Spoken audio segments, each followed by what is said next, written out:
Welcome to T4G Sports. First, we're going to react to the AP polls, and then we're going to give you guys our own respect rankings. That's not our power rankings. I want to clarify that. I think some people were confused before thinking that this was our power rankings. No, this is our respect rankings. This is going to change. Okay, you play certain opponents, we're going to give you a certain amount of respect. Okay, but this is something that is going to change because we have power rankings that we believe these are the best teams, and then we have our respect rankings, and that's what this is the respect rankings. So without further ado, make sure to subscribe, click the notification bell, comment your thoughts down below. Make sure to hit that like button. It really helps the channel. And don't just play the game, own the game. Let's light it up. All right, so this is where we're going to shock you guys. Miami's at 15. I don't care about them being 6-0. Your 6-0 is not better than other teams 5-1. I don't believe it. I mean, Florida, okay, you beat Florida. Virginia Tech, okay. Virginia Tech is good, but not great. California, this doesn't do it for me. I mean, this just doesn't. In the last 2 weeks, they just have not looked good, in my opinion. So Miami goes to 15. They have to prove themselves. You beat Louisville this next week. You beat them at Louisville. You're jumping up on the ranking. But right now, that's your schedule is not doing it for us. At 14, we got SMU. SMU is a much better football team. They've only lost to Baylor. They beat Louisville, who took it to Notre Dame, ended up losing to Notre Dame, but this is a good team. SMU is a good football team, okay? And the only team they lost to is a team who's undefeated right now and is beating up teams pretty good. So SMU, we got a 14. At 13, this is crazy. We don't have it too much different than the AP polls. We got Indiana. You know, you've done enough. You've done enough. You beat UCLA at UCLA worse than LSU did, and LSU is a pretty good football team. At least they're maybe not pretty good, but they're good. They're a good football team. They could beat a lot of teams out there. So we got to give Indiana credit. They've been playing some great football, and will they keep this ranking? Probably not, but still, you got to give them some respect. At 12, that's where we got BYU.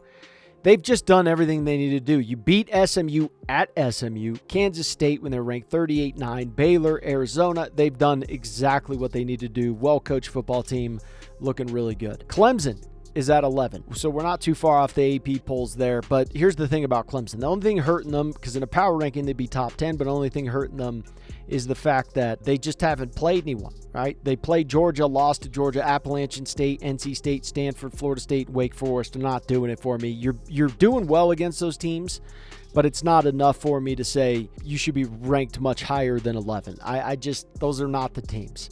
Not the teams. They'll have plenty of time to prove themselves in the future.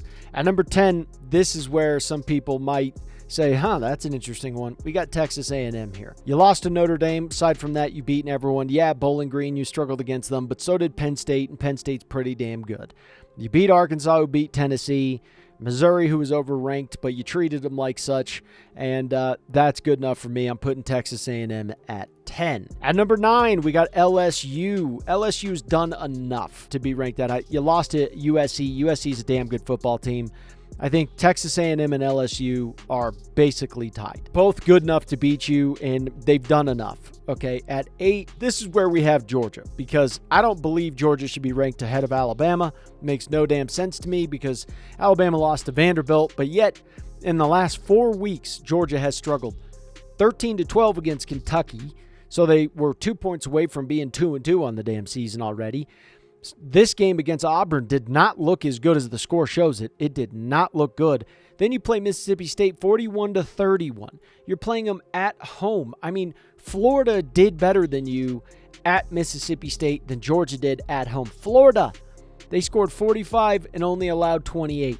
41-31. It's not a good look. Mississippi State lost to Toledo. They lost to Arizona State. It's not it for me. So I don't care if they lost to Vandy. I cannot put them ahead of Alabama. Alabama comes in at 7. Yeah, they have not looked good. Let's be realistic with that. They have not looked good. However, in the last couple of weeks, they've been feeling it. I mean, they're kind of like a Missouri team where they're just not good. It's not like they're bad, but they're not necessarily good. They're weird. They're a weird team. So I'm not knocking Alabama when Georgia has not been absolutely dominating teams. It's not going to happen. So Alabama's ahead of Georgia. It doesn't make sense to me, and I don't believe anything else. Notre Dame is at 6. The thing is we really had to look. It's easy to guess the top 4, but then when you start to get to 5 and below, you're going, okay, it's really, you got to start measuring. You got to pull out your measuring tape and start measuring. You you beat Texas A&M, who Texas A&M's in our top 10. You lost to Northern Illinois. Okay, it was a bad, terrible game. You played sloppy. And then what did you do? You beat the hell out of Purdue. You beat Miami of Ohio. That's not impressive, but still you did what you needed to do. Louisville, you played, who is a good team who took it to SMU for a long time and didn't end up winning. But Louisville's a good team, 31-24. Then Stanford, you beat them 49-7. You did what you needed to do. We're going to give you the benefit of the doubt until you prove otherwise now because you've done just enough. At 5, this is an interesting one. We got Iowa State. Iowa State, if they were in the Big Ten or the SEC, they would have been ranked much higher even with this same schedule. That's my argument. Okay, North Dakota State, or North Dakota, 21-3. Not a great game. Iowa, at Iowa, 20-19. Iowa just beat the hell out of Washington, 40 points, 40-17 or something like that. And Iowa loses to Ohio State, and they lose to Iowa State. If you look at Iowa and you see what they've done this season, they've only lost to Iowa State and Ohio State. You saw what Ohio State did to Oregon. They didn't look like the worst team of that bunch. Ohio State's looking damn good. If you're an Oregon fan, you don't want to replay Ohio State in a neutral field after what you just watched in that game. There's no way you do. So this is a good schedule. Then they beat them 40-16, Washington, who beat Michigan. And you got to give them some kind of love on that. Some kind of love. So you handled West Virginia at West Virginia. You did enough to be respected in my book. Arkansas State, not a great game, but this is exactly what I would expect a good team from the Big Ten or SEC to do, 52-7. That's what I would expect. Even Ohio State or Texas, I'd be like, yeah, it was good. They did what they needed to do. So I'm not going to fault them for doing what I would expect other teams to do against them. Then Houston, 20-0.